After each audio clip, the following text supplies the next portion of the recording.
നമസ്കാരം, വെട്ടൻ ന്യൂസ് ക്യാപ്സ്യൂളിലേക്ക് സ്വാഗതം. എന്റെ ഇഷ്ടങ്ങൾ എന്റെ ഫാമിലിക്ക് അറിയാം. Family wedding centre. സംസ്ഥാന കായിക വകുപ്പിന്റെ പ്ലാൻ ഫണ്ട് ഉപയോഗിച്ച് താനാളൂർ മൂലക്കൽ ദേവദാർ പാലത്തിന് കീഴിലായി സ്ഥാപിതമാകുന്ന മൾട്ടി സ്പോർട്സ് ഫെസിലിറ്റി സെന്ററിന്റെ ശിലാസ്ഥാപന കർമ്മം കായിക വകുപ്പ് മന്ത്രി വി അബ്ദുറഹ്മാൻ നിർവഹിച്ചു. ക്ഷേമകാര്യ standing committee chairman Satheesan master പരിപാടിക്ക് അധ്യക്ഷത വഹിച്ചു. നേടെടുക്കാം പുതിയ ബന്ധങ്ങൾ. Bridal craft the wedding mall, Pan Bazar, Tirur.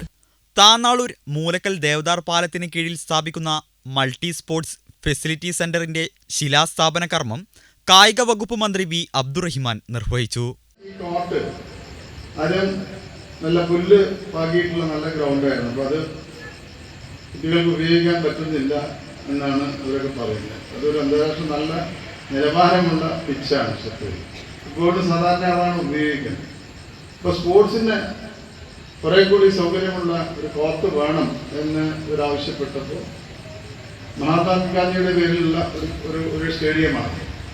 അപ്പോൾ അവിടെ നിലവിലുള്ള കുറച്ചുകൂടി സ്ഥലം ചേർത്ത് വലിയ ക്രിക്കറ്റും ഫുട്ബോളും ഒക്കെ കളിക്കുന്ന ഒരു മട്ടർഫ്, അതോടൊപ്പം തന്നെ ഒരു 200-300 മീറ്റർ ഓടാൻ കഴിയുന്ന ഒരു ട്രാക്കും നിർമ്മിക്കാനാണ്. അതിനുള്ള സൗകര്യം രണ്ടാമത് പൊളിച്ചു പണിയുക.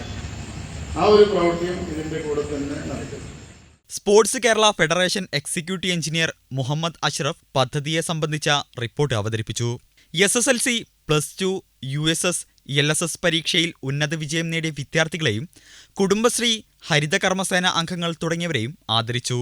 ബ്ലോക്ക് പഞ്ചായത്ത് മെമ്പർ ഖാദർ കുട്ടി വിശാരത്ത്, വാർഡ് മെമ്പർമാരായ ഫാത്തിമ, PV ഷൺമുഖൻ, പാർട്ടി പ്രതിനിധികൾ തുടങ്ങിയവർ പങ്കെടുത്തു. വി അബ്ദുൽ റസാഖ് സ്വാഗതവും ലൈജു നന്ദിയും പറഞ്ഞു. വെട്ടൻ ന്യൂസ് താനാളൂർ.